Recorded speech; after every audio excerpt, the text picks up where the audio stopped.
บาร็อกลงตุ่มไม่โดนเลยเหรอเพราะไม่ติดสัญลักษณ์บนหัวเพิ่งเริ่มโดนนะครับผมไหนดูซิยิงโอ้โหบอสมืดนี่จากที่มันไม่แม่นอยู่แล้วนี่คือเจอคุณยอที่ค่าแฝงสูงให้ยิงไม่โดนเลยนะผมแต่ว่าถ้าโดนก็น็อกเหมือนกันแต่ไม่ใช่ครั้งเดียวนะเพราะว่าติดถุงเงินบนหัวก่อนสวัสดีครับมาพบกับผมแมคคอทชแนลหรือเช่นเคยนะครับผมในเกมไลน์เรนเจอร์นะครับเติมถูกเติมไวปลอดภัยแน่นอนไม่มีชิ่งจัดเลยที่เจ๊น้ำการค้าเพราะไม่ว่าแพ็คจะเล็กจะใหญ่หรือเกมไหนเจ๊น้ำรับเติมให้หมดพร้อมราคาโคตรถูกจ่ายสบายการันตีความน่าเชื่อถือด้วยบริการกว่า8ปีจะรอช้าอยู่ใหญ่คิดจะเติมนึกถึงเจ๊น้ำการค้าเท่านั้นมาครับหลังจากเข้าสู่เดือนโคราโบสปายแฟมิลี่อย่างเป็นทางการเราก็ต้องทำการรีวิวเรนเจอร์ตัวใหม่ถูกต้องไหมตัวแรกก่อนเลยครับผมขอเลือกเป็นยอฟอร์เจอร์นั่นเองว่าทำไมถึงเป็นเรนเจอร์ตัวนี้หลายคนอาจจะสงสัยกันนะครับไม่ได้มาดูไลฟ์สดซึ่งในนามของโคราโบรอบนี้เนี่ยเจ้ายอนั้นดันกลายเป็นเรนเจอร์คู่รองนะครับผมแต่ความเก่งกาจนั้นบอกได้เลยว่ามาในระดับคู่เทพนะครับผมและเป็นคู่เทพที่แท้จริงนะครับผมไม่ใช่เจ้าลอยแต่อย่างใดครับแต่เป็นเจ้ายอนี่แหละเรนเจอร์โน1จากโคราโบสปายแฟมิลี่ครับที่เป็นสายพลังธาตุไม้เนาะและสเตตัสนี่ให้มาสูงมากๆเลยครับพลังโจมตี1 ล้าน 6กันเลยทีเดียวครับเกือบ1 ล้าน 7เนาะและพลังชีวิตครับให้มาสูงถึง16 ล้านครับผมเรียกได้ว่าสูงปรี๊ดมากๆครับผมนี่แค่ร่างไฮเปอร์แม็กเท่านั้นเองด้วยนะครับผมและความเร็วในการโจมตีครับ143ถือว่าค่อนข้างเร็วเลยและความเร็วในการเคลื่อนที่129ถือว่าเร็วมากๆครับผมเข้าตำแหน่งไวสุดๆครับผมและเป็นตัวชนยืนใกล้60จุดนั่นเองเนาะโดยอัตราการใช้สกิลของเขานะครับสกิลที่1จะสูงกว่าสกิลที่2อยู่เล็กน้อยคือ 40% ส่วนสกิลที่2คือ 30% ตามปกติของเรนเจอร์นั่นเองเนาะและสกิลที่1นี้ครับจะมีคูลดาวน์อยู่ที่6 วินาทีครับผมส่วนสกิลที่2จะคูลดาวน์อยู่ที่9 วินาทีตามปกติเลยถ้าเกิดว่าตัวเกมโฟกัสไปที่สกิลที่1ครับผมซึ่งเป็นสกิลดาเมจมูฟไปกลุ่มหลังครับผมมาแทนที่เจ้าเรมได้อย่างแน่นอนเองครับผมสำหรับเรนเจอร์ตัวนี้เนาะและความกว้างก็ไม่ใช่เล่นๆครับผมนะศัตรูจะถูกมูฟไปในระยะ750จุดกันเลยทีเดียวครับเรียกได้ว่ายัดกันถึงหน้าบ้านเลยนะครับผมแตกต่างกับเจ้าเรมนะครับที่มูฟแค่500กว่าเท่านั้นนั่นเองเนาะและความกว้างของสกิลนี้ครับอยู่ที่400จุดกันเลยทีเดียวนะครับผมไม่น่าจะมีการข้ามกลุ่มหลังแต่อย่างใดเนาะเดี๋ยวไว้ทดสอบกันนะครับส่วนอัตราหลบสกิลครับไม่ให้มาเลยตามปกติของสายพลังโนแม่นยำสกิลในร่างให้เปิดติดตัวอยู่แล้ว 20% ตาสกิลติดตัวอยู่แล้ว 30% นะครับคูลดาวน์เรนเจอร์อยู่ที่ 6.5 วิและแร่ธาตุเรนเจอร์ครับ 1,950 ครับผมถือว่าเป็นเรนเจอร์ที่แร่เยอะที่สุดในโคราโบรอบนี้เลยนั่นเองเนาะเพราะว่าแร่เยอะเนี่ยค่อนข้างขึ้นชื่อว่าเก่งแน่นอนนั่นเองครับและสกิลที่1ของเขาครับผมแปลงร่างเป็นเจ้าหญิงหนามนั่นก็คือการเป็นนักฆ่าของเขานั่นเองเนาะแล้วก็โจมตีด้วยวุธฟาดฟันไปข้างหน้าครับและจากนั้นศัตรูที่โดนไปจะถูกมูฟไปกลุ่มหลังนั่นเองเนาะก็คือมูฟไปหน้าป้อมบ้านเขาเลยนั่นเองครับเพราะว่าไกลถึง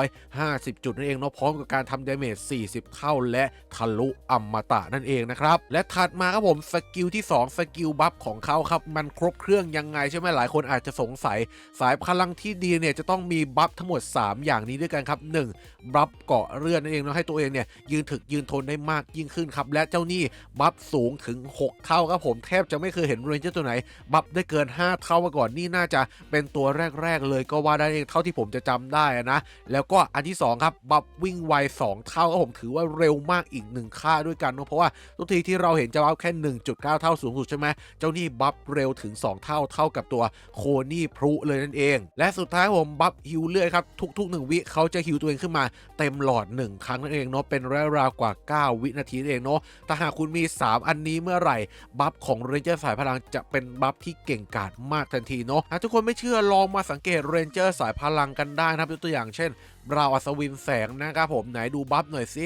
มีบัฟก่อนเลือดบัฟวิ่งไวครับผมมีแค่2ใน3จากเมื่อสักครู่นี้เองเนาะแล้วถ้าเป็นมายากลล่ะเป็นยังไงมีบัฟก่อนเลือดมีบัฟผิวเลือดก็แค่2ใน3อยู่ดีนั่นเองเนาะและอนุบิสล่ะเป็นยังไงกันบ้างครับผมไหนดูซิมีบัฟวิ่งไว1บัฟผิวเลือดอีก1ครับผมแค่2ใน3เชกเช่นเดียวกันเองและนาฬิกาปู่ล่ะตัวที่บัฟเก่งที่สุดไหนดูซิมีบัฟก่อนเลือดและบัฟวิ่งไวเท่านั้นครับผมแค่2ใน3นั่นเองเนาะสำหรับใครที่สงสัยว่าบัฟอมตะเนี่ยจำเป็นขนาดนั้นหรือเปล่าผมบอกตรงๆเลยนะไม่ได้จำเป็นมากนะผมเพราะ เพราะว่าเรนเจอร์ตัวอื่นภายในทีมเราก็มีเฉกเช่นเดียวกันนั่นเองนะหวังพึ่งจากตัวอื่นก็ได้นะครับฉะนั้นสายพลังไม่ได้บังคับต้องมีบาเรียอมตะนั่นเองนะครับผมเพราะว่าสุดท้ายแล้วเวลายิง damage skill มามันก็ทะลุอมตะอยู่ดีครับอมตะอาจจะไม่ได้จำเป็นมากมายและมูลกับป่าในปัจจุบันเนี่ยก็ตีทะลุ everything อยู่แล้วนะครับผมมีบัฟอมตะไปก็ไม่ได้ช่วยอะไรเป็นพิเศษอยู่ดีนั่นเองถัดมาความสามารถบังคับครับเป็นบัฟกลุ่มเพิ่มพลังชีวิตนั่นเองเรายิ่งใช้เยอะเรนเจอร์ของเราก็จะได้พลังชีวิตเพิ่มมากขึ้นเท่านั้นนั่นเองนะครับผมและความสามารถไฮเปอร์ครับ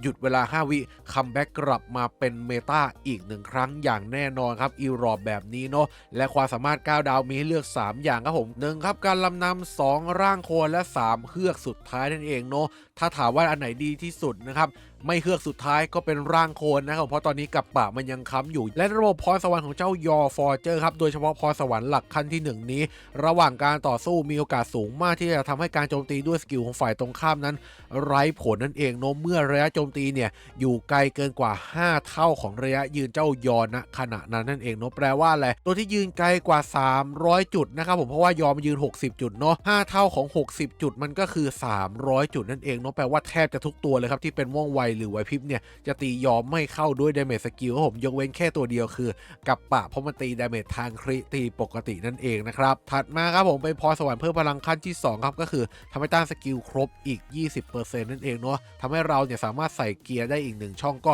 เต็ม100แล้วนั่นเองนะครับผมและขั้นที่3บอกได้เลยว่าแปลกแหวกแนวมากๆครับผมนั่นก็คือการกันตันนั่นเองเนาะไม่ได้ใส่ค่าพลังโจมตีกายมาแต่อย่างใดและปิดท้ายด้วยพรสวรรค์ขั้นสูงสุดพลังชีวิตนั่นเองเนาะถ้าเป็นไปได้ครับควรจะปลดสัก2ขั้นเป็นอย่างต่ำนะครับผมหากไม่ไหวบังคับ1ขั้นก็พอแล้วนั่นเองนะและเกียร์ที่เราทำการใส่ให้ครับจัดหนักจัดเต็มแน่นอนชิ้นที่1ขวานประกายและสมีจันทราครับพลังโจมตีรวมลดคูลดาวน์และสกิลโจมตีโดยแน่นอนออปชั่น4เลือกลดคูลดาวน์เพิ่มเติมและมีสกิลพัดเพิ่มให้บัฟเกาะเลือดเนี่ยอยู่นานมากขึ้นอีก3วินาทีถัดมาช่องกลางครับผมห่วงยางหน้าร้อนครับพลังชีวิตหลบสกิลลดแร่ออปชั่น4เลือกต้านสกิลนั่นเองเนาะและปิดท้ายด้วยสร้อยมังกรครามปีใหม่ครับผมหลบสกิลต้านสกิลลดแร่ออปชั่น4เลือกลดแร่นั่นเองนะครับผมและมีสกิลพัดครับเพิ่มพลังชีวิตบัฟก่อเลือดเนี่ยอีก70กว่า%กันเลยทีเดียวครับเรียกได้ว่าถึกแล้วถึกไปอีกนั่นเองเนาะและหากใครไม่ได้มีเกียร์จัดหนักจัดเต็มขนาดนี้นะครับผมแนะนำเกียร์ฟรีง่ายๆบ้านๆเลยค้อนรองเท้ากระเป๋านั่นเองเนาะหรือจะเป็นไม้กวาดรองเท้ากระเป๋าก็ได้เช่นเดียวกันเนาะโดยต้องขอเน้นย้ำนะครับว่าเกียร์ฟรีรองเท้าช่องกลางนั้นถ้าเป็นไม่ได้ควรจะต้องหาลดแร่ 37.8 และค่าต้านสกิลเนี่ยสูงกว่า 65% นั่นเองเพื่อให้รวมกับสเตตัสดังเดิมของสายพลังอย่างต้านสกิล 30% เนี่ยรวมกันเป็น95% ขึ้นไปนั่นเองนะครับถ้าต่ำกว่านี้มันอาจจะไม่ได้ถึกอย่างที่ผมรีวิวนี้ก็ได้นั่นเองครับผมดังนั้นแล้วไม่รอช้าไปเทสในสเตจหลักกันเลยดีกว่าครับผมนะเลสโกผมกับด่านเจ้าประจำ396ตีกับบอลนกกันนิดนึงว่าจะเป็นอย่างไรนั่นเองนะครับผมสำหรับเจ้ายอฟอร์เจอร์นะครับมาให้ศัตรูเดินมากันเล็กน้อยนะผมและจากนั้นปล่อยไปเลยครับแร่177บัฟหน้าป้อมติดหัวค่อนข้างไวแต่มีแอนิเมชันต่อค่อนข้างที่จะใช้เวลาและมูฟศัตรูไปทันทีครับผมนะโอ้โหลูกน้องตายหมดส่วนบอสเลื่อนลดไปประมาณ 30% โน้ตสำหรับสายพลังบอกไว้แล้วนะครับเราไม่แนะนำให้ใส่อัปเกรดเท่าไหร่ยกเว้นลีกคุณจะไม่สูงมากจริงๆนั่นเองโน้ตก็พอจะใส่และเอามาเป็นตัวดาเมจให้กับทีมได้อยู่นั่นเองครับและเห็นได้ว่ามูฟไกลจัด750จุดนะครับถัดมาต่อที่ด่าน408ครับมาเทสความแม่นยำสกิลแล้วก็การข้ามกลุ่มหลังกันหน่อยเนาะแต่ว่าสายพลังนี่น่าจะยากหน่อยนะครับที่มันจะข้ามกลุ่มหลังเพราะว่ามันก็กว้างถึง400จุดแล้วเนาะสำหรับระยะสกิลแถมมูฟไกลถึง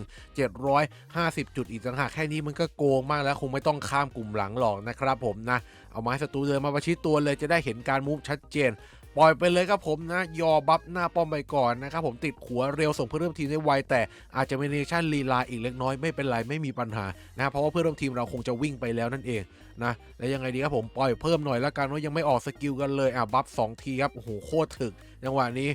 ไปหน่อยยอออกสกิลนี่ครับผมมูฟไปแล้วกี่ตัวโอ้โหเยอะเลยนะผมเมื่อกี้ที่โดนมูฟเยอะเลยนะครับจะเห็นได้ชัดว่าความแม่นยำสกิลโอ้โหหมดกองเลย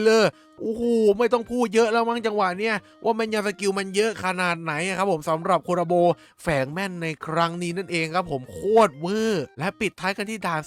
444ครับผมมาเทสหน่อยสิว่ามันจะยืนถึกยืนทนได้ดีขนาดไหนและหลบเก่งได้มากแค่ไหนกันเชียวครับสำหรับเจ้ายอที่เป็นเรนเจอร์คู่เทพของเทพนะครับผม มาเลสโกให้บอสท้องแลบเดินมาเล็กน้อยจากนั้นปล่อยไปเลยแล้วกันโอ้โหบังเอิญไม่บัฟหน้าป้อมพอดีด้วยไว้ตัวนี้โอเคออกสกิลมูฟไปโอเคติดเยอะเลยนะผมโดยเฉพาะลูกน้องโน้แต่บอสยังหลบได้อยู่นะครับยังไงดีเราปล่อยออกมาเรื่อยๆเลยจะเห็นได้ว่าเจ้ายอนี่โดนกระทืบอะไรนิ่งเฉยนะครับไม่สะดุ้งสะเทือนผมไม่ปล่อยเพิ่มแล้วด้วยนะให้มันอยู่แค่ 3-4 ตัวนี่แหละดูซิจะมีตายเห็นเกิดขึ้นไหมล้มแล้วยังไงโอเคเริ่มตาย1ตัวแล้วนะครับยังไงดีตายตัวยังครับผมนะมีเด้งสปริงกลับมายืนพื้นอีก1 รอบครับผมนี่ครับนี่เป็นไงไม่ตายผมเด้งสปริงกลับขึ้นมาโอ้ฝั่งตรงข้ามมันได้บัฟไปว่ะบัฟสุดเทพจากเรนเจอร์อย่างเจ้ายอสายพลังนะครับโอ้โห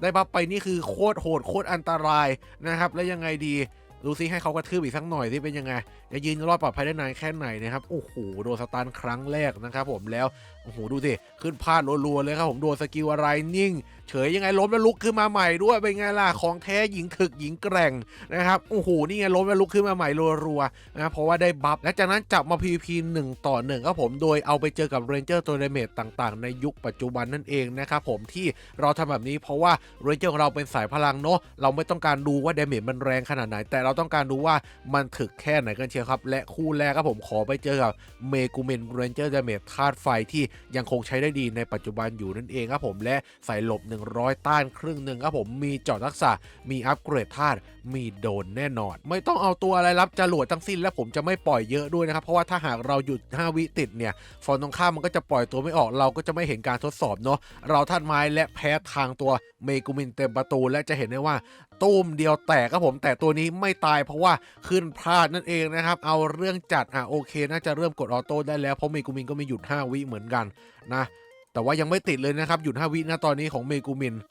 แปลกๆนะครับผมแล้วยังไงโอ้โหเมกูมินแรงจริงๆครับผมสมที่ชนะทางมากนะครับหยุด5 วิยังไม่มาเลยว่ะขนาดปล่อยมาเยอะขนาดนี้เนี่ยคือเราปล่อยหยุด5 วิไม่กี่ตัวคือติดแล้วเหรอแต่ฝั่งเมกูมินนี่ปล่อยมาเท่าไหร่เรายังไม่ติดเลยนะติดบั๊กเปล่าวะเนี่ยถัดมาครับผมจับมาเจอกับเจ้าชีอองกันบ้างนะครับเรนเจอร์ดาเมจธาตุไฟที่เรายังคงแพ้ทางอยู่นั่นเองเนาะใส่เกียร์มีสกิลโจมตีโดยแน่นอนนะครับมีอัปเกรดธาตุมีเจาะทักษะครบถ้วนไหนดูสิว่าเจ้ายอจะยังลงอีหลอบเดียวกับเมกูมินเป๊ะๆเลยหรือเปล่าเนาะเพราะว่าแพ้ทางธาตุนะครับยังไงโบกสะบัดพัดมาไวๆไม่โดนนะครับผมโดนตัวแรกตายไปแต่นี้มันติดน้ำแข็งด้วยเนาะไม่แน่ใจว่าโดนกี่ทีเหมือนกันโบกสะบัดไม่โดนเลยเหรอโดนแค่ตัวแรกสุดเหรอโอเคทีเดียวแตกนะครับผมแสดงว่าหลบเก่งจัดเลย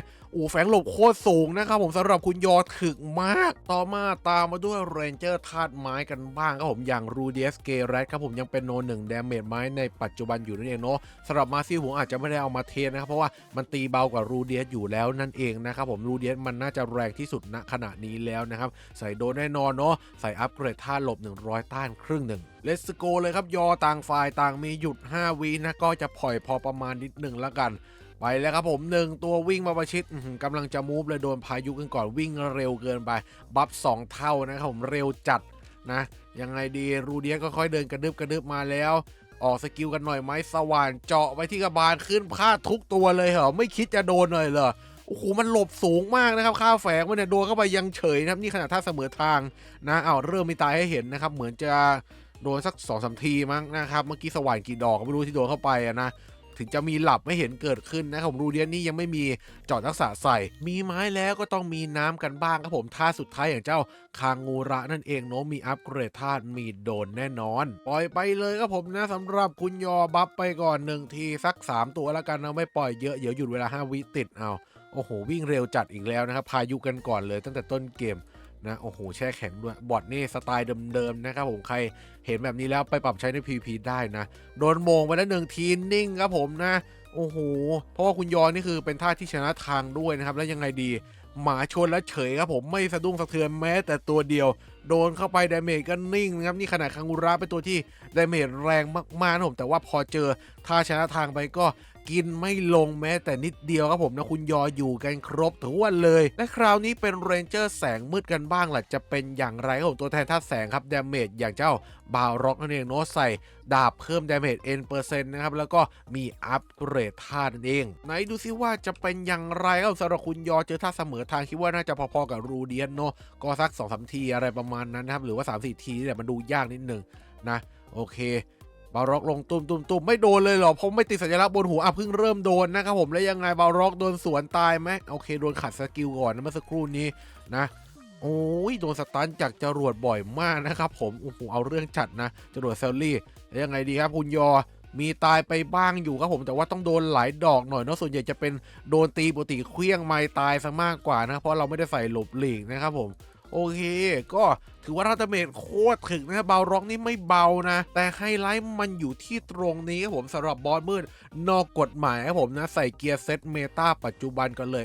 หรือว่าเปลี่ยนเมตาแล้วก็ไม่แน่ใจนะเพราะมีเกียร์ชิ้นใหม่มาเอาเซตเดิมไปก่อนแล้วกันยังไม่ได้เปิดกาชาเนาะมีจันทราครับผมมีโดนแน่นอนมีอัปเกรดท่าจากรองเท้าและเพิ่มดาเมจN% เข้าไปอีกนั่นเองครับไหนดูซิว่าจะต่อกรได้เหมือนเจอกับบาร็อกเมื่อสักครู่นี้หรือเปล่านะครับผมปล่อยไปเลยอมตะไปตัวบอสมืดนี่การหยุด5 วิอยู่แล้วเราสามารถปล่อยเยอะๆได้นะครับไหนดูซิยิงโอ้โหบอสมืดนี่จากที่มันไม่แม่นอยู่แล้วนี่คือเจอคุณยอที่ค่าแฝงสูงให้ยิงไม่โดนเลยนะแต่ว่าถ้าโดนก็น็อกเหมือนกันแต่ไม่ใช่ครั้งเดียวนะเพราะว่าติดถุงเงินบนหัวก่อนนะโอ้โหแต่ว่ามันยืนรอดเยอะจัดเลยว่ะโอ้ของแท้ว่ะ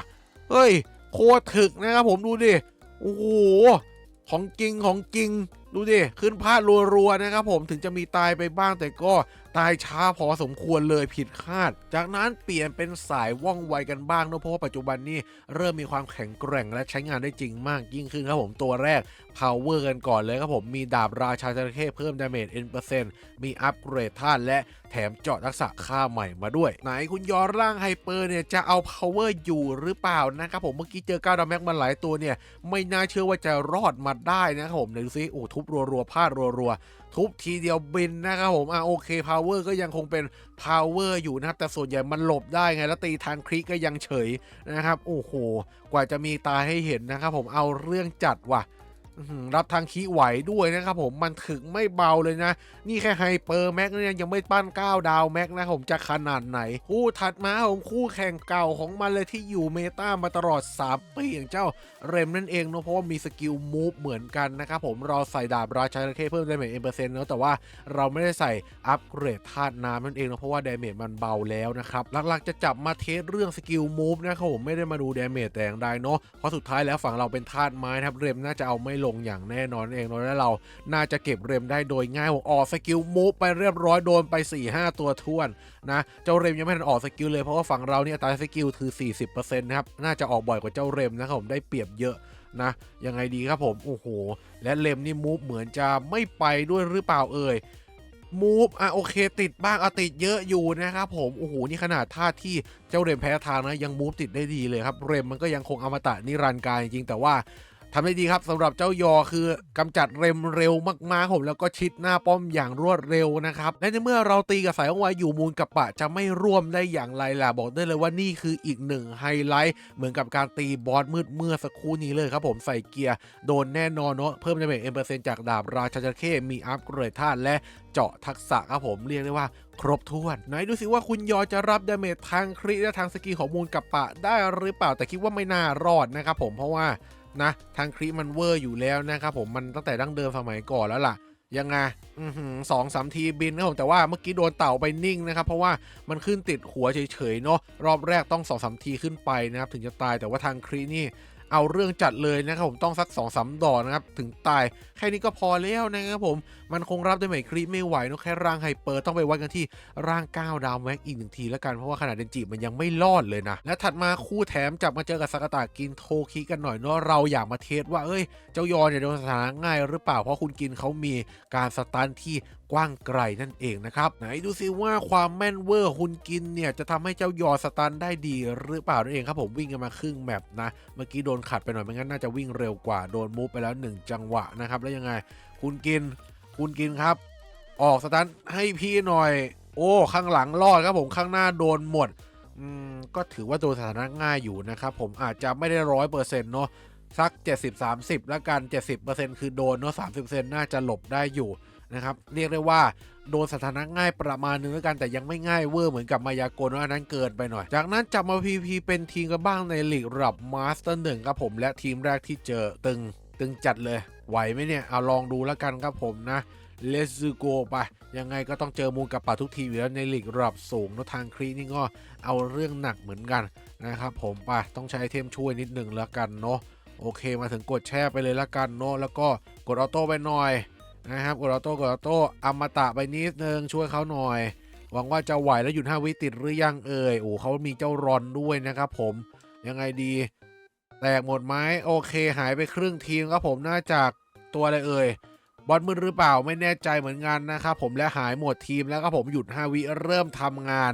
ยังไงดีหยุด5 วิเริ่มทำงานน่าจะปล่อยได้แค่บอสมืดแล้วหรือเปล่าเอ่ยโอ้โหจมูลกับป่านี่ยังเหลือเยอะอยู่เลยนะยังกำจัดไม่หมดนะครับถึงแม้เขาจะปล่อยตัวไม่ได้แต่ว่าถ้าตัวที่เหลืออยู่ไม่ตายมันก็เท่านั้นนั่นแหละนะยังไงดีครับผมนะคุณยอเขายังไม่มีตัวดื้อด้านเนาะอาจจะเจอกับป่าแล้วแพ้ทางหนักพอสมควรครับยืนไม่อยู่นั่นเองนะและเราก็เรียบร้อยโรงเรียนจีนอยู่เหมือนกันครับผมนะกับป่าที่เหลืออยู่เรากำจัดไม่ลงนะครับหยุด5 วิเลยคลายออกนะครับรีปล่อยตัวมาเป็นกระตักเลยถัดมาครับผมเจอเติงอีกแล้วไงไปเลยครับผมลุยเลสซิโกเมื่อกี้ลืมเอาออโต้ออกจะทำให้เสียเปรียบต้นเกมหรือเปล่าเอ่ยอาจจะเล็กน้อยนะครับผมเดี๋ยวใช้ไอเทมช่วยเอาแล้วกันนะจะพยายามแช่แข็งไปก่อนเลยครับผมต้นเกมเขาโอเคไอเทมสวนมาเกลี้ยงเลยนะครับผมแล้วเดี๋ยวเราวิ่งสวนทีเดียวเหมือนกันไปวิ่งจะวิ่งคุณยอวิ่งเลยลูกวิ่งไปตายไหมโดนครีแตกไปแล้วครีแตกรัวๆเอามาตะไปเลยละกันจังหวะนี้หยุด5 วิติดหน่อยลูกเร่งปล่อยให้แล้วนะหยุด5 วิมาหน่อยคุณยอโดนสตันโดนสถานะง่ายอันนี้เรื่องจริงนะครับเห็นชัดแล้วนะเจอคนนี้สล็อตนี้เข้าไปเฉยนะฮะผมได้แต่ยืนมองหน้าเขาบทสรุปการใช้งานคุณยอฟอร์เจอร์ครับเรนเจอร์สายพลังธาตุไม้ตัวนี้ต้องยอมรับตามตรงว่าเป็นเรนเจอร์ที่ครบเครื่องแล้วก็มีความเพอร์เฟกต์มากๆตัวหนึ่งเลยนั่นเองเนาะไม่ว่าจะเป็นสกิลบัฟของเขาครับที่ได้มาทั้งหมด3อย่างที่เป็นข้อดีของสายพลังเลยนั่นเองครับครบถ้วนมากๆแถมสกิลดาเมจของเขาเนี่ยยังมีติดมูฟศัตรูไปแนวหลังเป็นสกิลป่วนที่ดีมากๆเอามาจับแทนเจ้าเรมได้เลยนั่นเองเนาะเพราะว่ามันมีคอมโบหยุดเวลา5 วินะครับผมส่วนตัวป่วนไหวพริบอย่างเจ้าเรมเนี่ยในความสามารถไฮเปอร์นะครับก็ไปใช้เจ้าโสมแทนก็แล้วกันนั่นเองเนาะและความสามารถ9 ดาวก็ควรจะต้องเลือกเครื่องสุดท้ายไว้ก่อนละกันนะครับสำหรับณขณะนี้หลังจากที่เราทดสอบกับมูลกับปะมานั่นเองนะส่วนเรื่องของพรสวรรค์นะครับบอกตรงๆนั่นเลยว่าบังคับพรสวรรค์หลักขั้นที่1ต้องมีอย่างแน่นอนนะครับเพราะว่าทุกตัวที่ยืนไกลกว่า300 จุดเนี่ยมันจะยิงสกิลใส่เจ้ายอมไม่โดนผมต้องหวังพึ่งทางคริจากกับปะเป็นหลักนั่นเองหรือต้องยิงระยะประชิดเท่านั้นนะครับโดยเรนเจอร์ตัวนี้เนี่ยต้องยอมรับตามตรงว่ามันเก่งตั้งแต่แรกเริ่มอยู่แล้วนะครับดังนั้นแล้วร่างไฮเปอร์มันก็เก่งครับผมไม่ต้องขึ้นร่าง9 ดาวก็ใช้งานได้หากคุณไม่มีเกียร์รองรับแร่ถึงหลัก 2,000 กว่านั่นเองเนาะไม่งั้นแล้วมันจะกลายเป็นตัวถ่วงทีมมากกว่าตัวแบกทีมนั่นเองเนาะถ้าหากคุณอยู่ลีกสูงเนี่ยค่อยว่าไปอย่างนะครับเพราะว่าเราต้องอัพ9 ดาวเพื่อเอาตัวของเฮือกสุดท้ายมาใช้งานเพื่อสู้กับป่าที่เต็มไปหมดทุกทีมเลยนั่นเองเนาะแต่ถ้าคุณยังอยู่ลีกไม่สูงมากและยังไม่เจอกับป่าเยอะมากเนี่ยโดนทางคริแค่นิดๆหน่อยๆฝั่งตรงข้ามปล่อยตัวน้อยเนี่ยเรายังไม่ต้องกังวลเรื่องยอเจอกับป่านะครับผมยอก็ยังคงที่จะสามารถสู้พอไหวได้อยู่นั่นเองเพราะว่าตัวเกมเนี่ยให้ค่าแฝงหลบมาสูงมากๆนะครับรวมทั้งถึงแฝงแม่นยำสกิลในโครโบรอบนี้นี่ต้องยกนิ้วให้มันจริงๆครับด้วยเหตุผลทั้งหมดนี้เองเนี่ยมันทำให้ยอฟอร์เจอร์การันตีติดเมตาแน่นอนครับผมและไม่ใช่แค่เดือนนี้นะหลังจากเดือนนี้ไปก็ยังคงติดเมตาอยู่เพราะว่าหยุดเวลา5 วิมันจะคัมแบ็กกลับมาอย่างเต็มรูปแบบแทนเพิ่มแร่ 1,000 หน่วยนั่นเองนะครับและก่อนจะลาไปอย่าลืมกดไลค์กด Subscribe กดกระดิ่งแจ้งเตือนเป็นกำลังใจให้ช่องแมคคอนอกันด้วยนั่นเองเนาะสำหรับวันนี้ก็ประมาณนี้ครับผมลาไปก่อนนะครับสวัสดีครับบ๊ายบาย